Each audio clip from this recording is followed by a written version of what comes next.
सुप्रभात। सुधा सक्सेना का आप सभी को सादर सप्रेम नमस्कार। मेरे ऑडियो का आप सब अच्छी प्रतिक्रिया दे रहे हैं, उसके लिए मैं आप सभी का हार्दिक धन्यवाद करती हूँ। यदि अभी तक मेरे चैनल को आपने सब्सक्राइब और लाइक नहीं किया है तो कृपया उसे कर लें। हम सब जब भी पूजा करते हैं तो स्वस्तिक बनाते हैं या इसी प्रकार से कई अनेक चिन्ह हैं जो शुभ माने जाते हैं और हम लोग पूजा करते समय उन चिन्हों को पहले बनाते हैं। आइए आज इसी प्रतीक चिन्ह के क्या अर्थ हैं इस पर हम लोग थोड़ी चर्चा करते हैं। प्रत्येक धर्म के 3 विभाग होते हैं।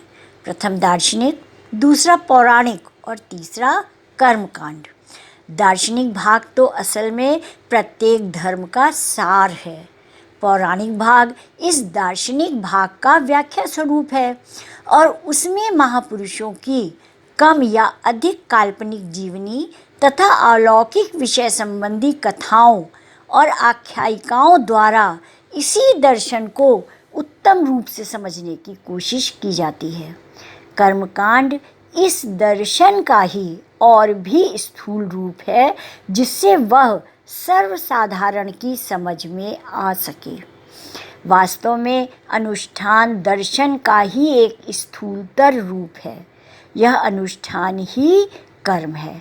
अनुष्ठान कभी भी अंधभक्ति के अनुसार नहीं करना चाहिए। ऐसे अनुष्ठान कभी सफल नहीं माने जा सकते हैं। यदि हम अनुष्ठान की बजाय मानव सेवा को अपना कर्म और धर्म बना लें तो वह अधिक लाभप्रद होता है।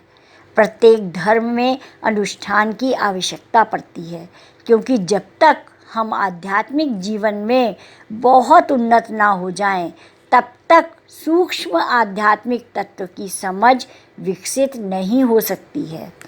मनुष्य को अपने प्रति यह मान लेना सरल है कि वह कोई भी बात समझ सकता है, परंतु जब वह उसे अमल में लाने की कोशिश करता है तब उसे मालूम होता है कि सूक्ष्म भावों को ठीक ठाक समझना तथा उसे हृदयंगम करना बड़ा कठिन है।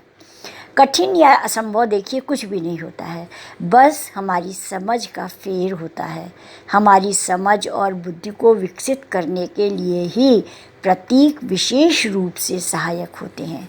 प्रतीक द्वारा सूक्ष्म विषयों को समझने की जो प्रणाली है उसे हम किसी भी प्रकार त्याग नहीं सकते। अत्यंत प्राचीन काल से ही प्रत्येक धर्म में प्रतीकों का प्रयोग होता रहा है। एक दृष्टि से यदि कहा जाए तो हम प्रतीक के बिना किसी बात को सोच ही नहीं सकते। तो ठीक ही है कि शब्द भी तो हमारे विचारों के प्रतीक ही हैं। दूसरी दृष्टि में कहा जा सकता है कि संसार की प्रत्येक चीज़ प्रतीक के रूप में देखी जा सकती है। सारा संसार ही प्रतीक है और उसके पीछे मूल तत्व रूप में ईश्वर विराजमान है। इस प्रकार का प्रतीक केवल मनुष्य द्वारा उत्पन्न किया हुआ ही नहीं है, धर्म के प्रतीक की उत्पत्ति स्वाभाविक रूप से होती है। प्रायः सभी मनुष्यों के मन में कुछ विशेष प्रतीक कुछ विशिष्ट भावों से सदा संबद्ध होते हैं। हमने अपनी सहूलियत के लिए ही इन प्रतीकों को विकसित किया है। सारे संसार में सबसे अधिक प्रचलित स्वस्तिक भी एक प्रतीक है। एक समय ऐसी धारणा थी कि बौद्ध इसे अपने साथ सारे संसार में ले गए हैं। माना जाता है कि बौद्ध धर्म के सदियों पहले कई जातियों में इसका प्रचार था। प्राचीन बेबीलोन तथा मिस्र में भी यह स्वस्तिक का निशान पाया जाता है।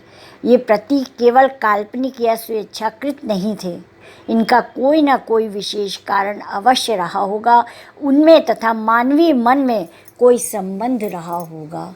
स्वस्तिक के चारों दिशाओं के चारों कोने जो हैं वो चारों दिशाओं की समृद्धि का सूचक हैं। इस प्रकार से यदि हम देखें तो ये प्रतीक हमारे सूक्ष्म भावों को प्रतिध्वनित करते हैं और दिखाते हैं। इसीलिए हम उन प्रतीकों का इस्तेमाल करते हैं। जब भी पूजा पाठ होती है तो उन प्रतीकों के द्वारा हम अपने हृदय के सूक्ष्म भावों को व्यक्त करते हैं। तो आज इतना ही, धन्यवाद।